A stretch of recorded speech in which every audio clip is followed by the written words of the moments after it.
Welcome to Smart Energy, a podcast where we talk about electrification, home improvement, and clean energy.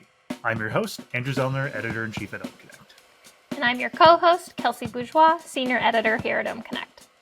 OhmConnect is on a mission to rally people to change how and when they use electricity, unlocking clean, affordable, and reliable energy. You can learn more and get paid to conserve energy at ohmconnect.com. Thanks for joining me, Kelsey. Of course, happy to be here. I've been thinking this week sort of about history, humans.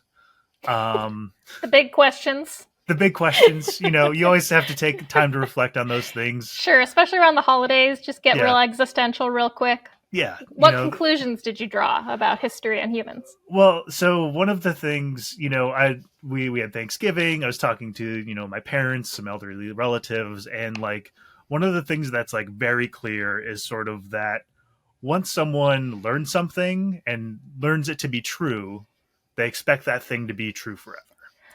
Oh, yes. We have a hard time integrating new knowledge, particularly if we're not scientists by trade who are trained to think in this way, right? Yeah. The idea that we'll discover new things and that will change sort of our understanding of the past a little bit is tricky. Yeah, it's hard for us. It's hard for us for sure. Were you thinking of some specific examples of that? Yeah. So, the thing I always come back to, having lived in the publishing world and, the internet for a long time,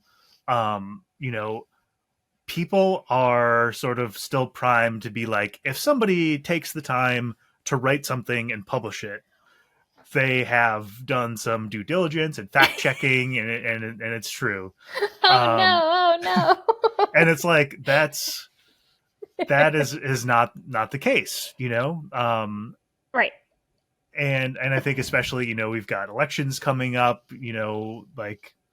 I live in a large, fairly liberal city, but my parents live in a smaller conservative Midwestern town. And, depending on who you talk to and who you interface with, the versions of reality are different, or the things that they're saying are talking points from somewhere else that aren't based in reality. Definitely. And I mean, it gets complicated because what you're actually talking about is media literacy. Yes. And in some ways, millennials I think in some ways millennials, which you and I both are, have the best of this, right? Because we knew a world without the internet, and then we had to learn a world with the internet. I think this is a generalization and maybe unfair, but I think some folks in other generations struggle with fact checking things and understanding that just because it's published doesn't mean really anything, right? And maybe again, you and I are in the publishing world, so we're well, we know how to check, but there's some basic media literacy stuff of who wrote this? Who is paying them to write this? Do they have any expertise in the topic? What sources are they citing? These really basic things that I think to you and I are maybe more second nature and do not come so easily to a lot of folks. And I think that's maybe a societal failing, but something that as you know, when I applied for this job, it's one of the pieces I showed you was a piece I wrote on misinformation and disinformation. And misinformation is the unintentional spread of inaccurate information, and disinformation is the intentional spread. And I think what you and I are talking about more is misinformation. Things that people just think are real because they were real 10 years ago, right? And there's a lot of that in the industry, in our industry now in energy. There's a lot of things that were true a decade ago that are just not true anymore because the industry changed, right? Yeah, and I think too, when in the energy industry, we're dealing with complicated, nuanced topics that, change over time. And a rule of thumb from even a year ago or 5 years ago is no longer a rule of thumb. Totally. One of the things, so I got to talk to our friend Carson, coworker, our favorite, on the podcast. It was a great discussion. But one of the things we kind of got into is the fact that California was an early adopter in the renewable energy space. Right. So when you think about how much things cost, early adopters pay more for the things they adopt, and then help drive the prices down.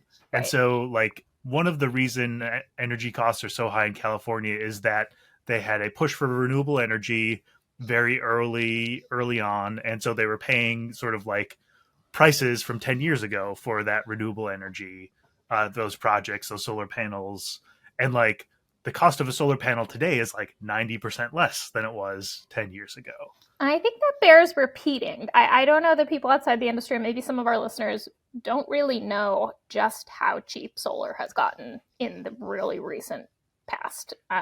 We're it like you said, what 90% cost Yeah, down, something like that. it is so much cheaper than it used to be. And so Yeah, like there's also, I think, fairly or unfairly, like a connotation with California about it being an expensive place to live, right. and the government is spending so much money.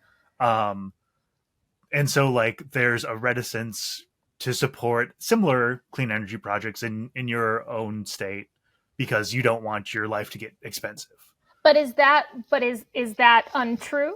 Like if I were to support renewables here in Illinois, would I be paying that early adopter upfront No, thing? oh, absolutely not. Like, Right. Right. large scale utility projects are expensive, but like even in California, like their population has benefited significantly from that investment. I think too, it's like, as a US citizen, you think about like, oh, we've got this debt as a country that like we're on the hook for, but like not really. And then we think about like our own state governments as like, well, we should run them like business or like we do our families, and we don't have Yeah. the money for it. But it's like so much more complicated than that, and like no Yes. one person is going to be in charge of paying off the debt of a state. I Or mean, yes, yeah, debt itself could be a whole, yeah, many yeah, series yeah. podcast. I think the other example of that, I think solar is a good example, but the other thing in our world is LED lights. I think a Hmm. decade ago, 15 years ago, LED lights were pretty expensive. There weren't that many choices. Like you had to have blue light. Andrew, I'm a light dork. Hmm. I'm not having that blue light in my house. Absolutely not.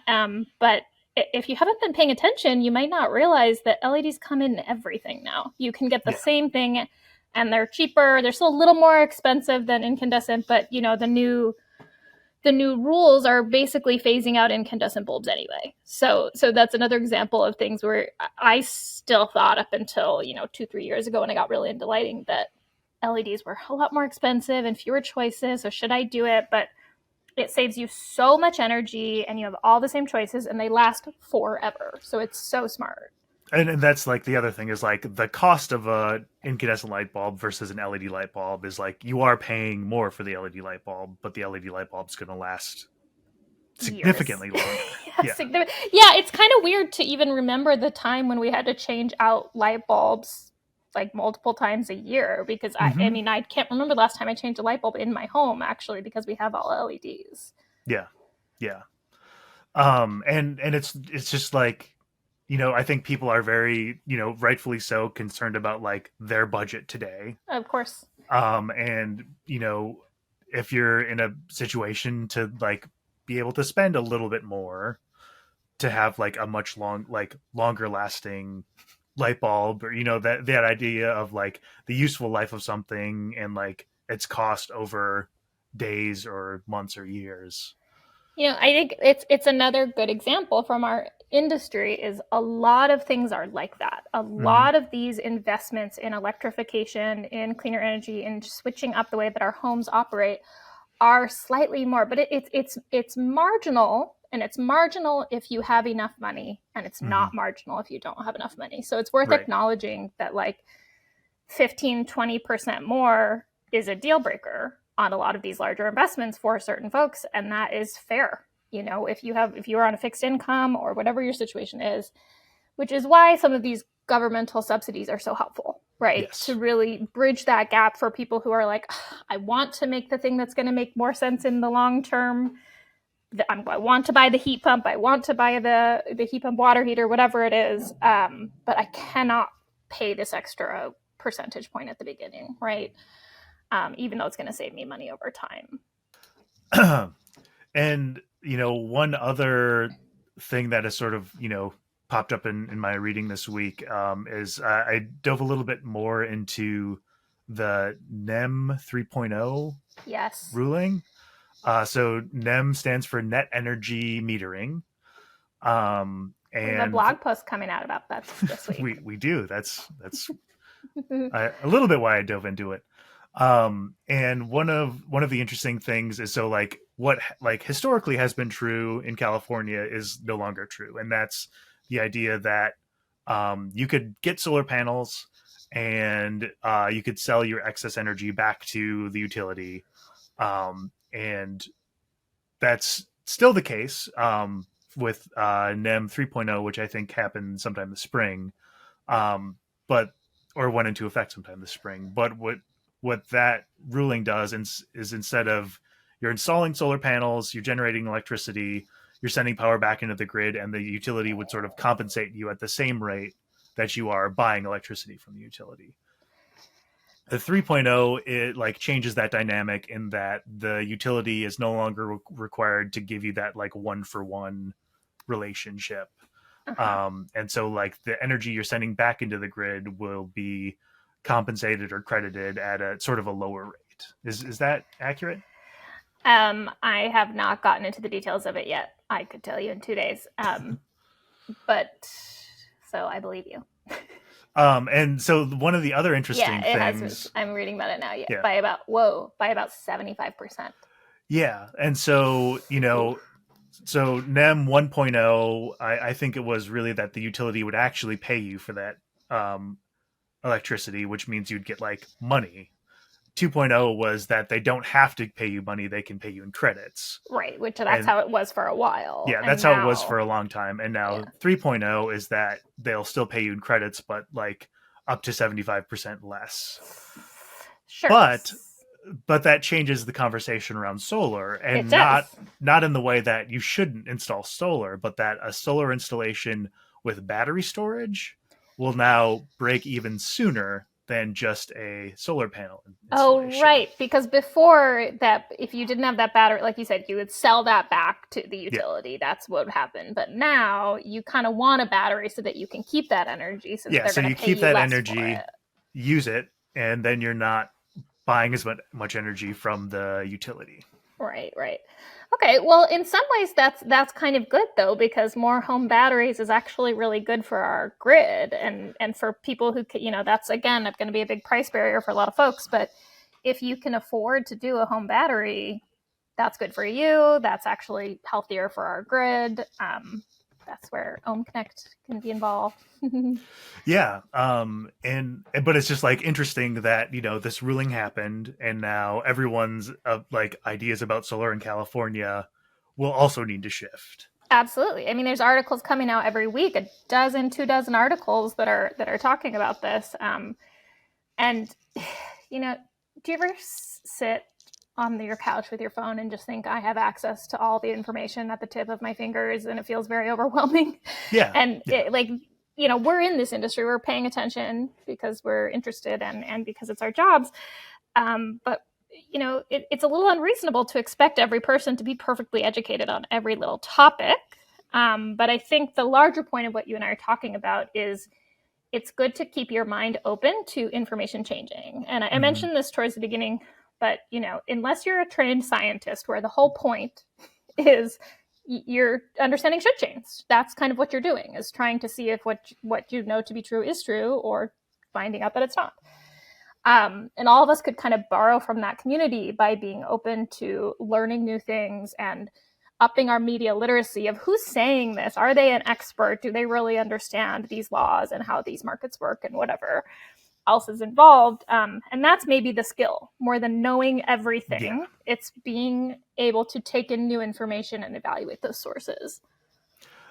And I think that's only going to become more important. I don't know if you saw the headlines this week around Sports Illustrated, but No. using, so like Sports Illustrated is this long time venerable magazine brand. Right. Over the last few years, it's like gone through. It's been sold, and like they laid off a bunch of staff writers and a lot of institutional knowledge. A lot of it has been freelanced out now. Mm-hmm. Um, but this week they were called out for using AI with like bylines that didn't indicate they were AI to Oh write some of no. their sports coverage. And so it's like, not only do you need to like think about, does the person writing this like have expertise? But did a Is it person write this? is it actually a person? Did a person write this? No, it's a good question, and it's one of the reasons that our editorial, we don't use AI in our editorial. Everything that we do is written and fact checked by people. AI has its place. I think you and I are both big fans of AI, but it does complicate the question of media literacy, and particularly because right now there's no norms, standards, or regulations around what needs to be marked. And we've seen this in some news coverage too, in some international conflict where some images that have been shared were AI generated and were not marked as such. And, there's part of me that wants to believe that there's just some, lowly junior editor that just didn't know and put the thing on, I like want to believe that. But, that's not always going to be the case. Sometimes there's going to be a disinformation campaign where something that is not real is shared. And I think AI is another good thing to get good at recognizing. I remember the moment I first saw it in the wild. Can you remember the first time you saw content that you could tell was AI generated in the wild? I think so. I think the thing that stuck out to me more was like, before that was like identifying content that was like purely written for like search engine optimization purposes. Sure. It doesn't make a lot of sense, but it says all the right phrases that it's like this keyword appears so many times throughout, and it's like not how humans talk or think, but it's how search engines think. Right. Yeah, for sure. I had the experience where it was a TV show or something silly where I happened to know the background of the TV show, and I Googled something about like the lore of the TV show and happened upon this article that just made some suppositions of what was going to happen in this show that didn't, but that were really reasonable suppositions of what might have happened based on what you knew. And I was like, whoa, this is wild, because I just happened to have seen this show. Yeah. So it really put me on edge, and did kind of highlight the point of, before we have those norms and standards, and I hope regulations at some point that force us to say this was written by AI, or this was checked. I hope there's something like that. But and two, it's like so much of the, also, I don't know if it's just like Thanksgiving, but like people get nostalgic, and like I was reading a bunch of articles about like the early days of the internet. I remember being in, sixth grade and like building a website on GeoCities, for free. Like, I mean, for me, it was MySpace. I learned HTML from MySpace. Thank you very much. Yeah. But just like the idea that it was like just a bunch of people like trying weird stuff and like publishing things without regard for being able to like turn a profit or anything. It was like a more creative time, a more, looking back, antiquated time. Oh, but it's so sweet too, because it's nice when people are just trying things. But today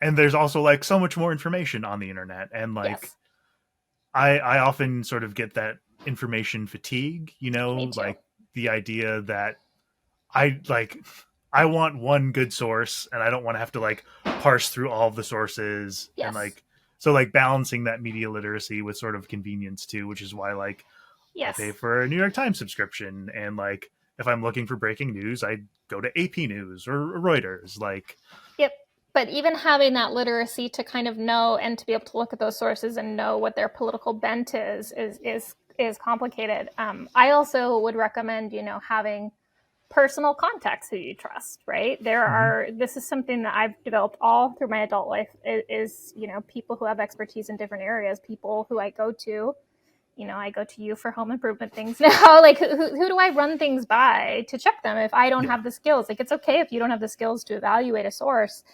But it's good to know who to ask, where to go.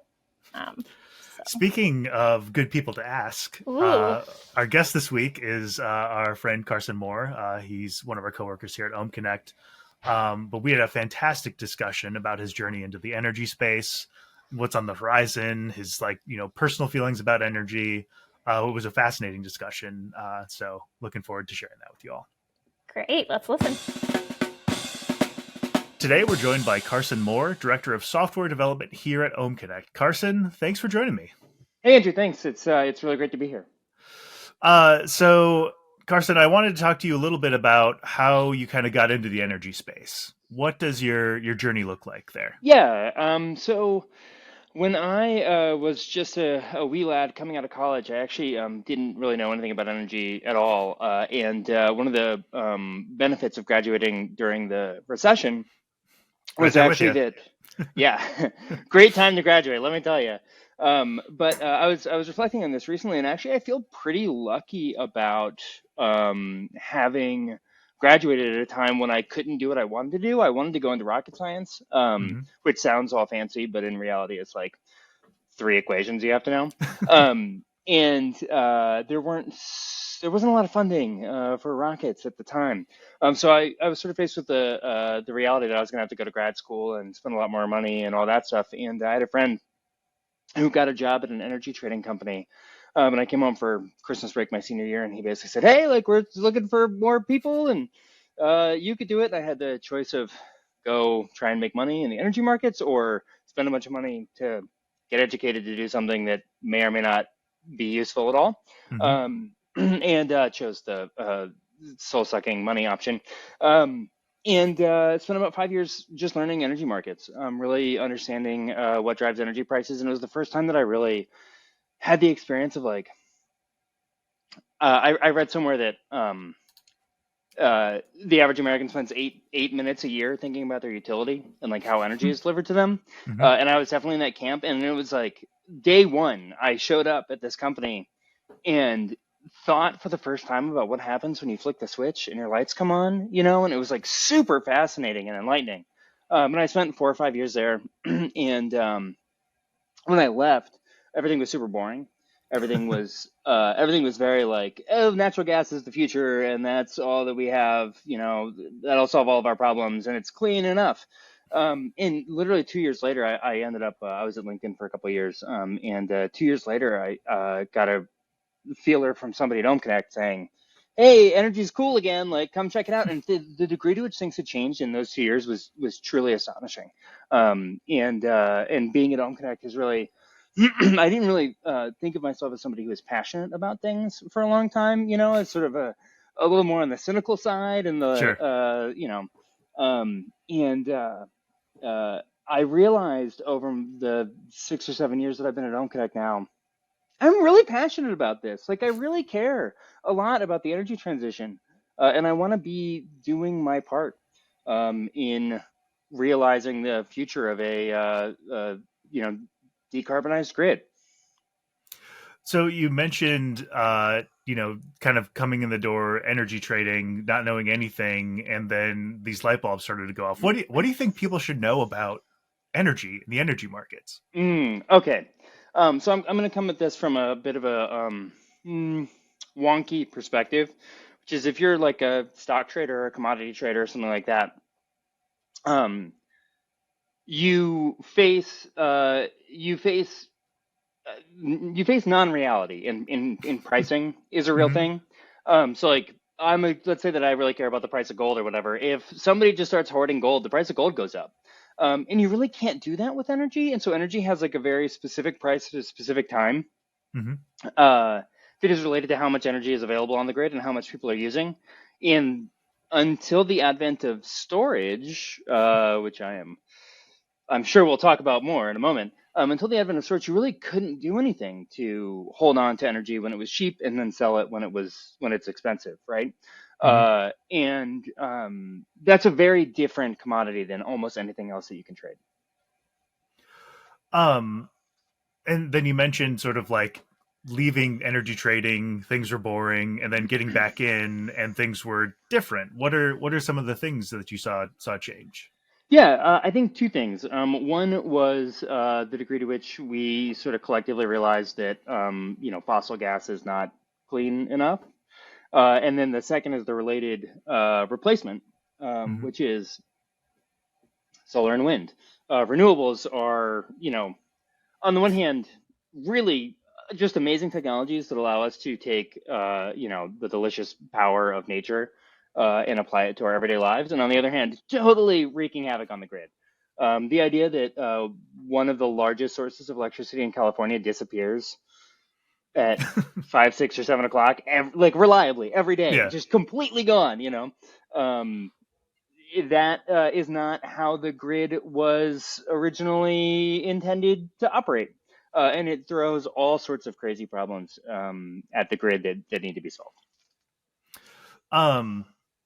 So thinking back a little bit, I sort of feel like there's another generation of folks who like didn't graduate into a recession like we did, but got to join the workforce during a pandemic and like societal upheaval.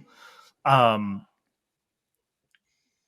do you feel like there's opportunity in the energy space for folks who are curious, interested? Yes, absolutely. I think that one of the putting this on the this might be saying too much, but let's try it anyways.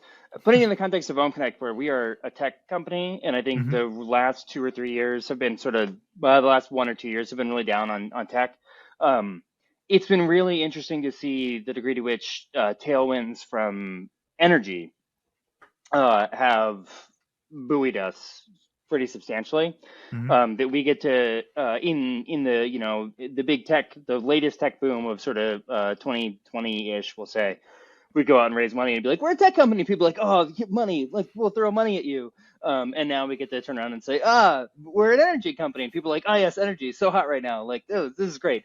Never been a better time to get into energy. One of the things that I love about the transition to renewables is that I'll put it in this context. When I worked at a large company, I felt like a cog in a machine, and like at any given time, if I just left, no one would notice. The company would Hmm. continue to function, wasn't whatever.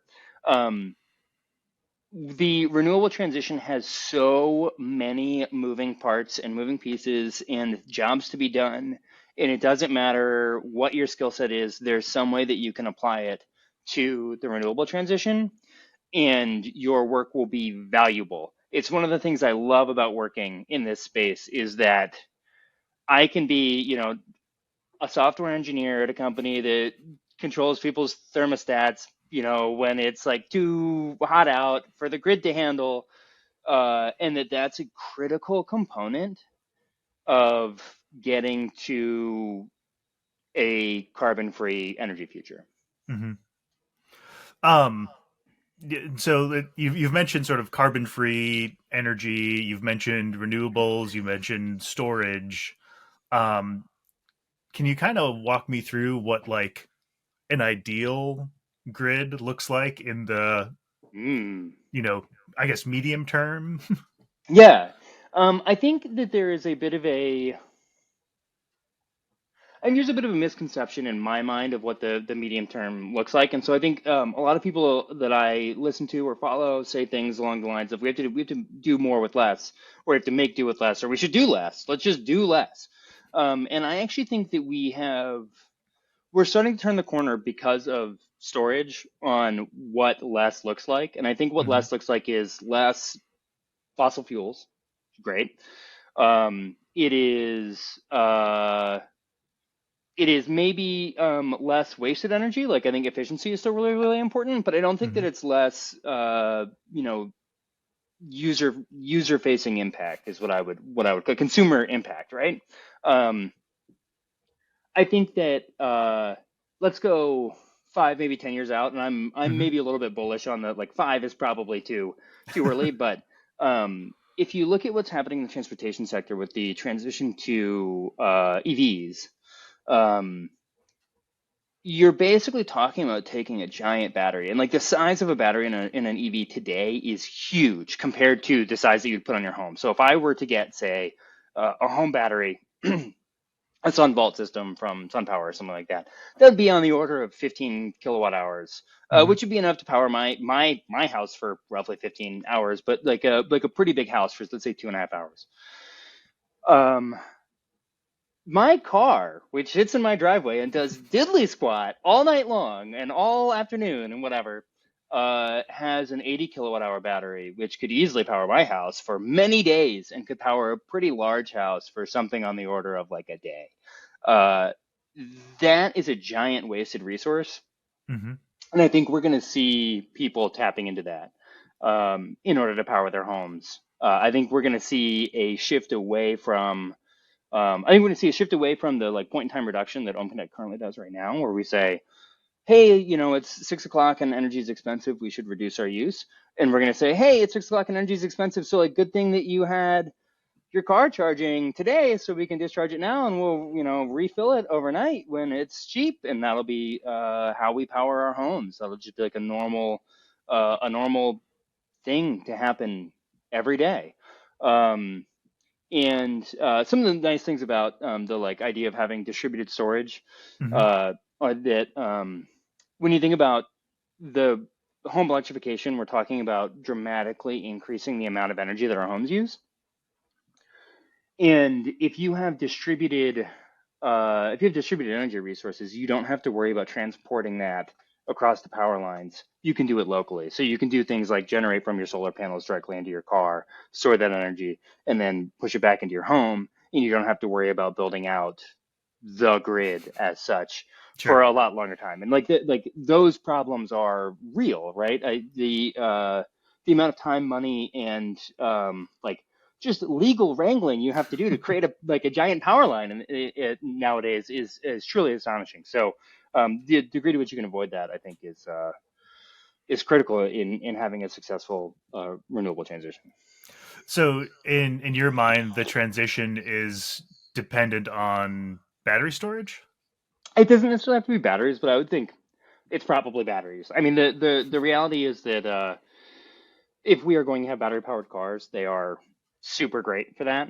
Mm-hmm. I'm a little bit more skeptical of the home battery option. I think that there may be other there's other interesting technologies like you could have like a bear. I've seen one that's a buried flywheel that you just sort of like put in your yard and it spins up and holds kinetic energy and then discharges the kinetic energy back into your house when you want it to. Like that I guess could be an option. You have to bury it because if it fails catastrophically and is very bad. I think there are other potential storage solutions like that. You could look at hydrogen as a potential storage solution, especially at the grid scale, or like molten salt and all sorts of crazy nonsense. But like for homes, batteries feel like they're probably where we're going to go at least in the next 5 or 10 years. And I'm not au courant on battery tech right now, but my feeling is like there's probably something out there. If you look like 30 to 50 years in the future, like maybe that's completely different because batteries are not energy dense Mm-hmm. compared to many other storage options. So I could see a world where we transition to something else. But I think for the short term, if you want to get to carbon free quickly, you go batteries. Um, does that does your thinking change in like a multifamily or apartment building Hmm, situation? probably. I would think that you would want to build out the infrastructure to um, support a multifamily dwelling. I think you're still going to end up with uh, chargers in parking lots, right? Mm-hmm. Especially when I look at, so a lot of my background is very California specific, and California is obviously very progressive on these things. So when I think about like, oh, if you build a new apartment complex in California, you have to put solar panels on it. That is obviously not true everywhere, nor is it the case that solar panels are particularly effective in all locations. But from a California perspective, uh, you know, I would say you're going to end up with a bunch of apartment complexes and parking lots that have solar panels around or on them. Mm-hmm. Um, and I feel like the solution probably has to look a little bit different, but it feels broadly similar. It's also possible that you could end up with some economy of scale on storage for uh, a very large multifamily dwelling. If you have an apartment complex with I don't know 100 residents in it or something like that, like that's a very different power need than you would see from a 6 unit or two Sure. unit building. Um, So let's talk more about batteries. Let's do it. Uh, what kind of EV do you have? I have a Hyundai Ioniq 5. Okay. It's great. I thoroughly enjoy it. I think most of my driving is actually long distance, so it's like I'm gonna be perfectly honest. It's not the solution for everyone, and it may in fact not be the solution for me. Even in the 2 years that I've had it, the degree to which like charging networks have been built out Hmm. has been pretty breathtaking. I mean, the first time we drove it from Oakland to San Diego, it was touch and go, and the next year when we did the same trip, it was like everywhere we went, chargers all along the way, and all not empty, but like no waits, all that Yeah. stuff. So I've been impressed. Is there a reason you chose that particular EV? Yes, we actually wanted all-wheel drive because we go up to Tahoe, Hmm. and so to get up into the mountains and not need snow tires and all that, want all-wheel drive. And it was one of the few, and had the best range, I think, of the all-wheel drive because when you switch to all-wheel drive, you lose some range. And one other, and it charges super fast. So it has whatever the latest generation of charging is that allows it to charge past like 150 kilowatts or something like that. So you can get from 20 to 80% in less than 15 minutes, which is roughly what you would spend perusing the snack aisle in a gas station. Yeah. So we bought an EV this summer and have taken Mm, it on a few road trips. But it does not have that fast charging, and so like going from 20 to 80% is like 30 minutes or 45 minutes, yeah, and it's like not the end of the world, but it is, and it's also like not as bad like going where you're going and planning that into your trip, but like on the way home you're just like, I just want to get I home. want to go home. I want to be Yeah. home. That's super interesting, and not to take this conversation in a direction that I don't know if it was meant to go or not. But I am curious, sort of two things on that front. Hmm. What does the charging network look like in Minneapolis? Like how does that look for you? So there's plenty of charging in Minneapolis. So we got a Volkswagen ID4, Mhm. which came with I think 2 years of Electrify America Yep. charging. And I think there are like two Electrify America chargers in Minneapolis.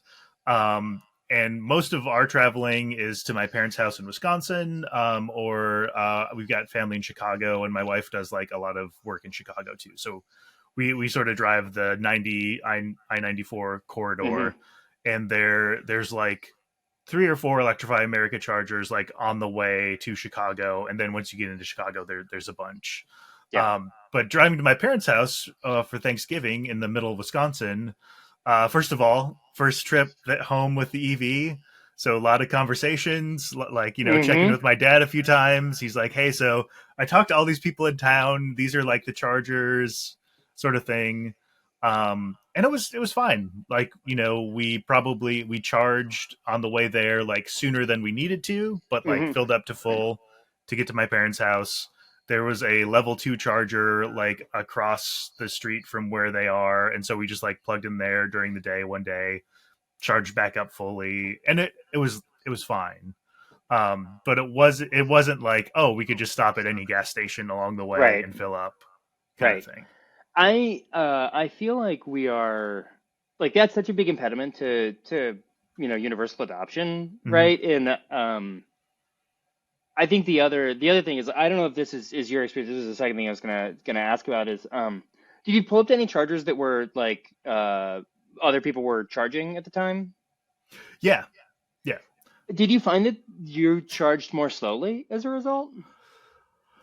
Um, Maybe, but like only marginally. It Mm, was more so like because there's just one Electrify America charger in Eau Claire, Wisconsin. On our way there, like Thanksgiving, I was in a Sam's Club parking lot. Parking lot was empty, and yeah. there were just like five Volkswagen ID4s like waiting to charge on these Yep. four Electrify America chargers, one of which wasn't working.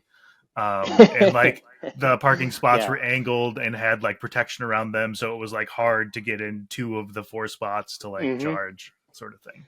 Yeah, there's definitely some kinks that need to be worked out. I feel like those are you just hit like uh all of the like inconvenient little subtle inconveniences that sort of get in your way on that front. And yeah, a lot of work to be done, I would Hmm. say. But I mean, overall, my driving, at least personally, my driving experience is like way better. Like, I really like it. Um, I just, we gotta charge at least twice going down to San Diego, and usually three times, and it's like, it's really kind of a crapshoot on whether you pull up to a charger and there's like it's operating, and Hmm.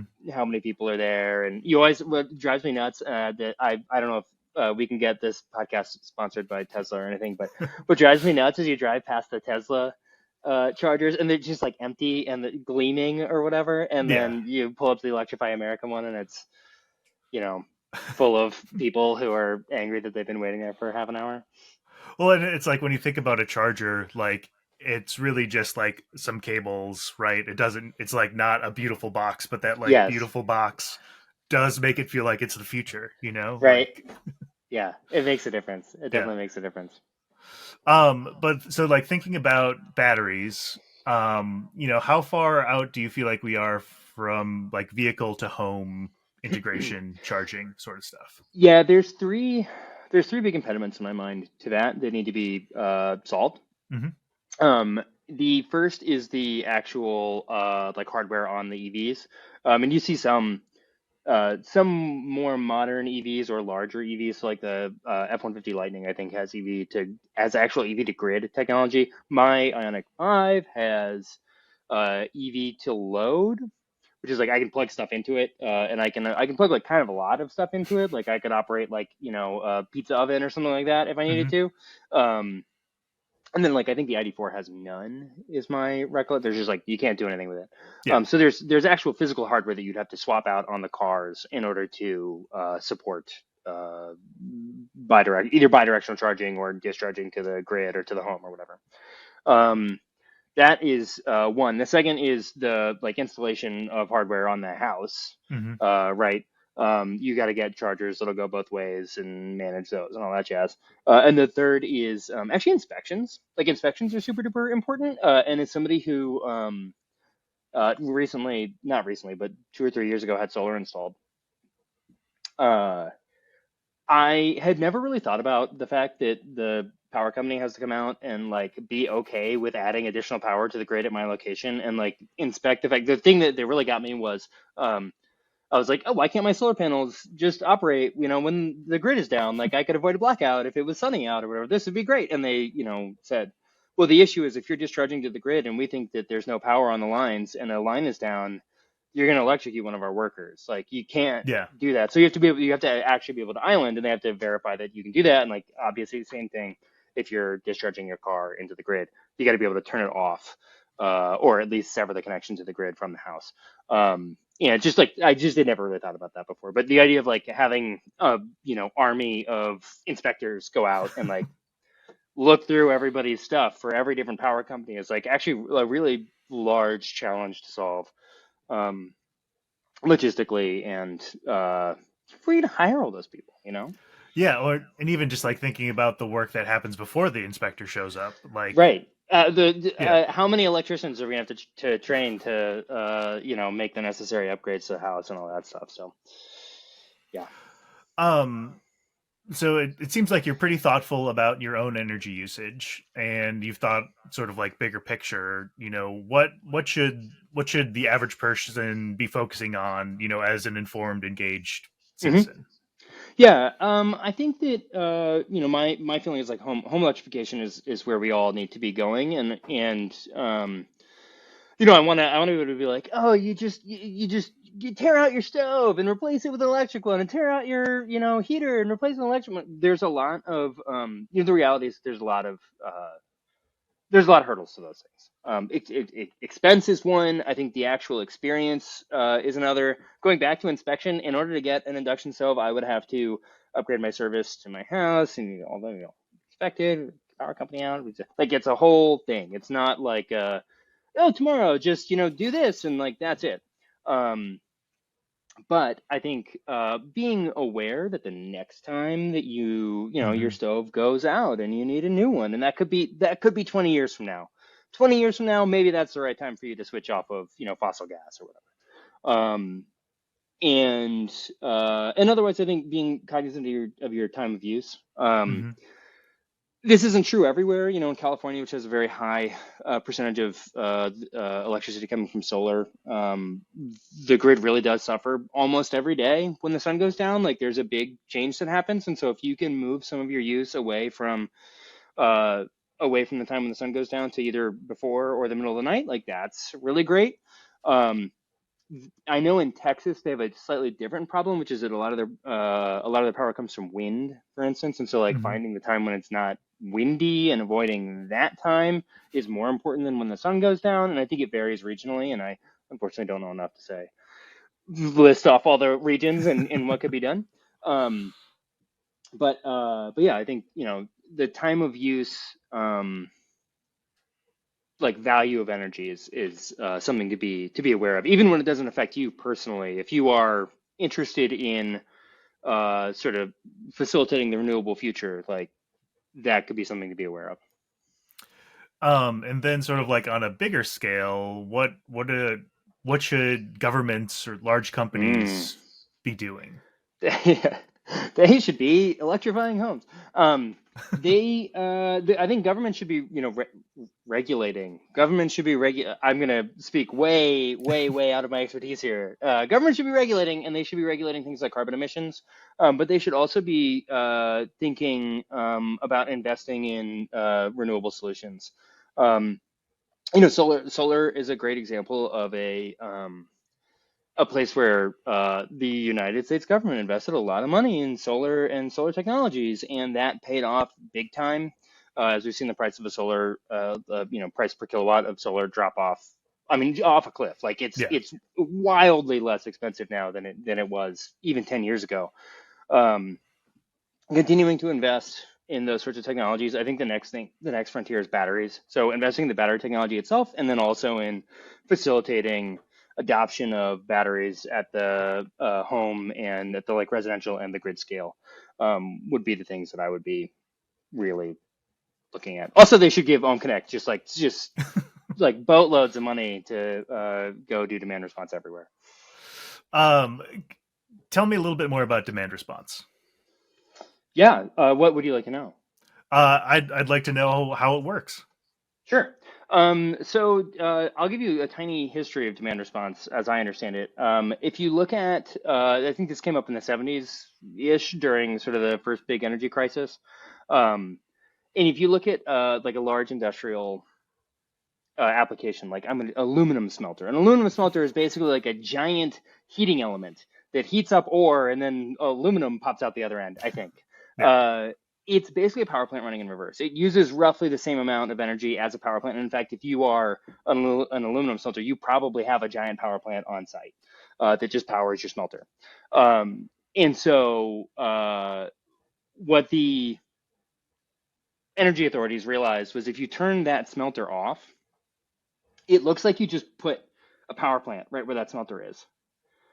So you get like free, not free because you're going to pay for it, but you get energy, right? You all of a sudden Hmm. you get the like lack of used energy becomes energy. And they started paying these aluminum smelters as though they were power plants, basically. So like, hey, if you shut off right now, I'm going to pay you as though you're producing all the energy that you're not using. And that's where demand response came from. And the idea is like it's actually beneficial to the aluminum smelter if the price of energy is more than the price of aluminum, right? Yeah. And so they can shut off their plant and still make money, which is like a nice win-win for them, win-win for them and the grid, right? Um, Fast forward from 1970 to 2013, 2014, we have the Internet of Things is sort of enabling us to do control of lots of tiny little devices, but like lots and lots of them, right? And you end up with basically residential demand response aggregators like OhmConnect, which pool many hundreds of thousands of homes in an attempt to do the same thing. So instead of one single aluminum smelter like turning off and all of a sudden there being hundreds of megawatts available that weren't available before, we can say, hey, we turned down 200,000 thermostats, and all of a sudden there's tens or hundreds of megawatts available that didn't used to be available. Um, so you mentioned are you're from the Georgia Atlanta area, Yes. but you live on the West Coast. Yep.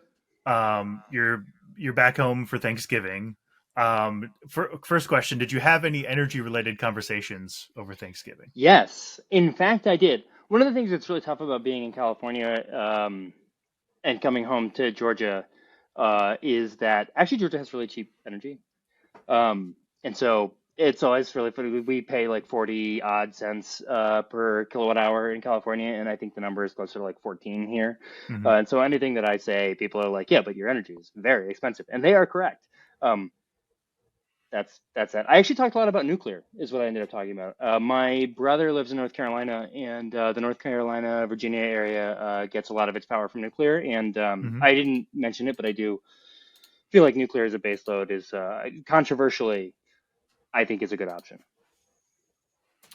And then you mentioned sort of like prices between Georgia and West Coast. What are some other differences you seen in terms of energy? I think nuclear is one of the big drivers of that price discrepancy. Mm-hmm. Georgia also, I believe, gets a fair amount of its uh, energy from nuclear, which is like you think about it, it is a very cheap. It's a very cheap way to provide baseload. Mm-hmm. It's basically once you have built it, it is very cheap. The fuel is relatively cheap, but building it is very, very, very expensive. Um, so that's one of them. I think the regulatory regime is significantly different. And I'm actually not an expert in the way that the southeastern market operates, but it's a monopoly, right? So you have Georgia Mm-hmm. Power. I got no choice. I go with Georgia Power, and it is pretty heavily regulated. Um, in California, we also have no choice. It is also very heavily regulated, but we have investor-owned utilities, and they operate as part of the California Independent System Operator, and they have a different rate setting regime and all that jazz. Weirdly, this is one of those little dirty secrets about clean energy, as our friend Max likes to say.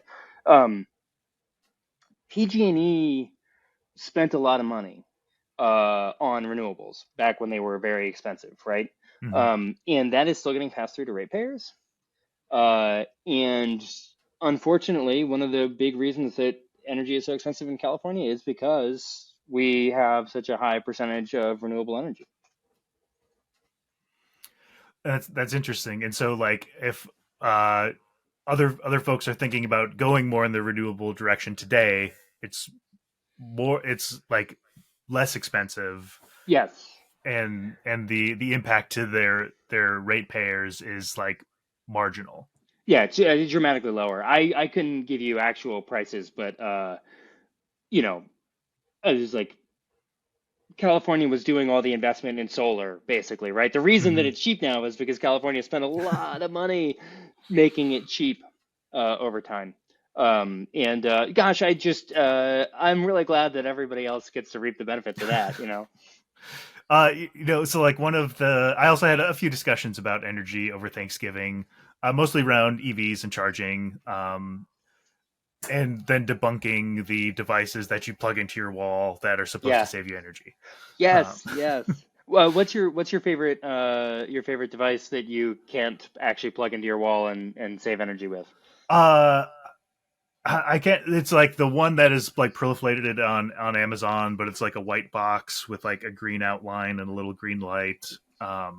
There's just like a capacitor inside, and like it purely like it's I have no idea. Like I have no idea how. I mean, I know how these things like get to the market, but like you know, they should be regulated out of the market. In Right. some sort of like at least the FTC for like false advertising claims or something. But Yep. um, yeah. but the other thing I was thinking about is like when we talk about the electrification, journey.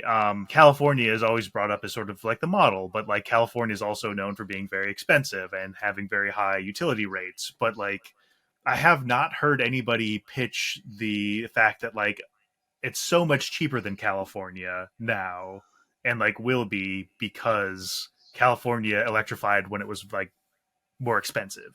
Yes. Yeah. It's like Uh, a very nuanced thing, but there might be something there. yeah, somebody has to be first. Why not Yeah. us? No, I do think about that. There was so OhmConnect has a book club, which Hmm. is just super one of the many wonderful things about working at OhmConnect. You too could be part of OhmConnect's book club if you joined. Um, but we read California Burning, I think it was called. And they actually, they specifically call out that PG&E spent all this money buying renewables. And it's like it's worse in PG&E territory than it is in the other two IOU. It's like it's Hmm. really but and then they give the price comparison. They're like, and now it's like a tenth of the cost or whatever. So if they had just waited, but you can't, somebody has to do it. Somebody has to pay the upfront cost. And it is look, on the one hand, it is really frustrating sometimes to be the person paying that cost, and I get it. And it's really expensive to live in California, like it really is. On the other hand, somebody got to do it, and I am glad to be a part of that, I guess. Hmm. So the other like thing that has happened in your life recently is you recently had a kid, and I'm wondering if that has changed anything for you in terms of how you view electrification or Hmm. what you're planning in your own home. Yes, I would say three things. The first was the moment that I found out that we were going to have a kid, my mindset, like, in a ways that if you had told me that I was going to say this, I would say, oh, surely he was joking or exaggerating. But it was immediate. And I was like, this is a problem that we need to solve. Like, climate change is a problem that we need to solve because I'm going to have a child, and this child's going to live into the 2080s or 2100s or whatever, right? Like, Hmm. we got to do it. So that was one thing. So it really lit a fire is not the right term to use on account of how it would probably consume fossil gas, but it prompted me to think more clearly and um, what is the word I'm looking for here? It helped me to prioritize. Hmm. The second thing is in terms of home electrification, we actually do have a gas stove, Yep. and like that's actually pretty big in terms of air quality and all that jazz. And like we will, one of the first things we do, we will eventually move from our current place into somewhere with more space. And when we do that, the first thing we will do is take out the stove. Like I'm all in on home electrification as a like better solution than what we have now. The third thing it made me realize was the degree to which little conveniences are super duper important. Hmm. And there is nothing like holding your child at 4 o'clock in the morning and realizing you can't see a darn thing in the room, and then pulling out your phone and tapping a little button, and the little light across the room comes on, and it's red because you told it to be red, and the kid doesn't wake up, and you walk over, and you put it in the bassinet, and it's like, I get why this is controlled by a phone now. Like this makes sense to me, and I think about that with like Amazon. I think about that with um, travel. We just opted to fly down to San Diego for Christmas instead of Hmm. driving because putting the kid in the car for 10 hours is a nightmare, is whatever. We're going to fly. And it has reset my mindset around I think we started this conversation with me saying things about like people want us to do less or to use less or to, it has shifted my mindset on that as no, we need to be able to continue to do the things that we do now. We just need to do them more cleanly or more efficiently. You know, um, you had a conversation about clean aviation. Hmm. We should keep flying. We should. It's so convenient. It's Yeah. really great. Like, what an absolute miracle that we can like fly at hundreds of miles an hour in the sky. That's amazing. That's so cool. We should keep doing it. We should just find a way to do it that doesn't involve burning jet fuel. Yeah. I think that's one of the things that's really like happened for me working at OhmConnect is like I sort of viewed like smart devices a little bit as a gimmick. Like, Hmm. I still have all of my faculties. I can flip a light switch, turn a Yes. doorknob. But it's like, as soon as, we live in a 2-story house, and like I always forget to like set our alarm at the keypad, and then it's like, oh, Hmm. I got it on my phone, like set it from, Magically, yeah. like, yeah. And then as I've gotten some more like smart plugs, like, we set up our Christmas tree over the weekend, and so like Hmm. that's on a smart plug, and like, my we really enjoy the ambiance of it, and so Yeah. like it's like on until like we're sure everyone has gone to bed, and then it just like turns off automatically, and Yeah. that's, How convenient it's is that? That's so so convenient. convenient. Yeah. Yeah. um well, Carson, I want to thank you so much for talking with us today, sharing a little bit more about your energy journey, and where you're looking in the future. If folks want to know more about like what you do or what's on the horizon for you, what should they do? Yeah, you can check me out at I'm on LinkedIn at LinkedIn/in/Carson Seymour, I believe. Or if you want to blast from the past, you can always go to my blog, which is available at carscafmoo. That's CARSCAFMOO.com. Awesome. Well, I really appreciate it. Thank you so much. Thank you, Andrew. It's a pleasure being here. Have a great day. Every week we answer a listener question, and this week our question comes from Duncan. So Duncan asks, how big of a drain are holiday decorations on my energy bill? So I'm assuming that he's asking like holiday lights and those things that require energy, like how much energy do they require? Yeah. Um so like I think it's important to kind of frame this question. If we were just in the business of, limiting the amount of energy we use, the answer is they use excess energy. They're not necessary for living, and you shouldn't put up any Christmas decorations. But then I would call you a Scrooge. So, Yeah. so what's your better answer? So my better answer is that, just even asking the question, you're like on the right path. We want people to be Yep. informed about their energy usage so you can make informed decisions about how and why you're using energy. And in my mind, using a little bit of energy to bring joy to you and your family and your neighborhood, like, totally worthwhile. I totally agree, especially because this time of year, I'm in Chicago, so I'm Mm-hmm. on the eastern side of my time zone, meaning the sun leaves at 4:15. Yeah. And it's bleak. Yeah. So I will have my Christmas lights. But what I'll say is that I have put my, my holiday lights on a smart plug, because something that I have been guilty of in the past is going to sleep with my Christmas lights on because I like them, Mm-hmm. which is silly. I'm sleeping. I don't need them, right? So now this year I put them on a smart plug so they would automatically go. So there's stuff like that you can do where it's like, just don't run them all night. That's silly. And two, like, again, LEDs versus incandescents, like, Yep. LED Christmas lights use so much less energy. One of the things that's happened, I think, in the last few years is that the like Christmas inflatables have Yes. started being a thing. Yes. And those can use a lot of energy. Because it's like a fan that blows them up, right? Yeah, Isn't that the yeah. situation? Okay. And they're also often not like super efficient fans. They're not variable speed or anything like that. What do you mean they don't have energy efficient blow up fans? But like, I think if you can put them on some sort of timer or use a smart plug, they don't need to be up in the middle of the night. And like maybe over Christmas Eve into Christmas Day, leave those lights on. Sure, we'll give you one night. Yeah. But similarly, like, there's just something like so magical about like waking up in the morning and coming out to your living room and like the lights are on. And so like, yes. One of the benefits of the smart plug is you can, program it to go off at midnight. You can program it to come back on during the morning. Yep. And then, yeah. Yeah. So the long answer is it's some energy. Light's not that huge of a deal. If you're doing some other more extravagant things, you might be making a choice to up your bill, and maybe that choice is worth it for you. But also, keep in mind that there is a time value of energy, and there may be times of the day where you don't run those. Yeah. So think about that. But otherwise, find some joy in the bleakness. Well, that's it for this episode of Smart Energy. Special thanks to Carson for taking some time to chat, and Duncan for sending in a great question.